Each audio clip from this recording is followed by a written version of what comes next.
Victoria has recorded another 275 cases of coronavirus, which is a welcome drop from yesterday's number. The Premier says it's too soon to know if it's a trend.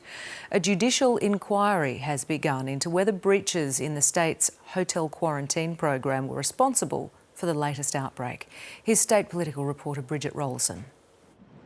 These hotels are empty now, but all of Victoria's current cases might link back to what happened here around 2 months ago. That's something the judicial inquiry into the state's hotel quarantine program will try to answer. It may even be that every case of COVID-19 in Victoria in recent weeks could be sourced to the hotel quarantine program. The $3 million inquiry started today, but witnesses won't be called until August 6th.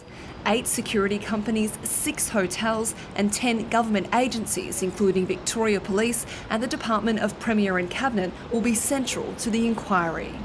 To get this done, I expect no less than full, frank and timely cooperation. This inquiry is very important. It needs to give us the answers. Regardless of who is responsible, Victoria continues to record triple-figure increases.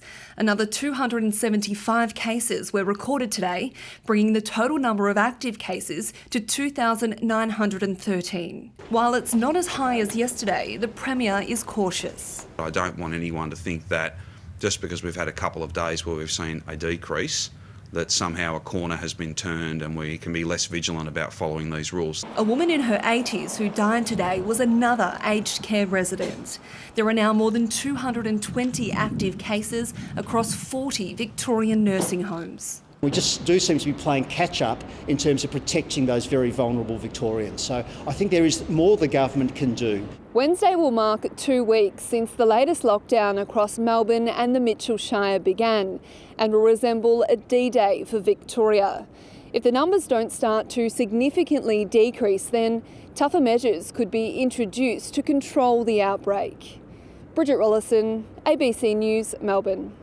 Students in Melbourne and the Mitchell Shire have returned to their desks today for the delayed start of Term 3. And for most families in the lockdown zone, that means a reluctant second go at remote learning. But with some students back on campus today, schools are also preparing to navigate the mask laws. Nicole Asher reports. School's back for some, like Alan Fung. So I'm kind of excited to be back out into the real world instead of cooped up at home. But yeah, I guess there's that fear still around.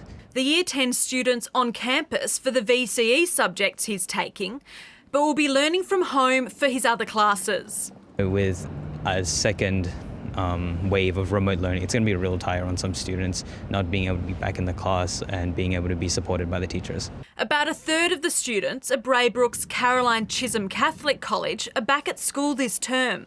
Principal Marco De Cesare expects this round of remote learning will be easier on students and teachers. Staff have been sharing ideas, and so we think this time around what we'll see is more learning. It wasn't that there wasn't learning going on last time, but I think we'll see an improvement to the learning this time around. That's a relief for many families. Last time there was a couple of weeks there at the start that were, period of transition, so hopefully that's a little bit easier this time around. At the end of homeschooling last term, I had the right time management and I was going pretty well with that, so I think I won't have any problems at the start. For those still heading into the classroom, masks will soon be a common sight, with $1.2 million set aside by the government for schools. And we'll be distributing those to all government schools in Melbourne Metro and Mitchell Shire over the coming couple of days. And we'll be also providing these single-use masks for our Catholic and independent schools. 12 Victorian schools were closed today for deep cleaning due to confirmed cases of coronavirus. That includes 9 like this one within metropolitan Melbourne. But concerningly, there were 3 outside the lockdown zone in Geelong, Drysdale and Colac. Nicole Asher, ABC News, Melbourne. As a result, regional Victoria is on high alert now, with growing coronavirus cluster emerging at Colac's biggest employer. A dozen cases have now been linked to the Australian lamb company Abattoir, forcing the closure of 3 of the town's schools.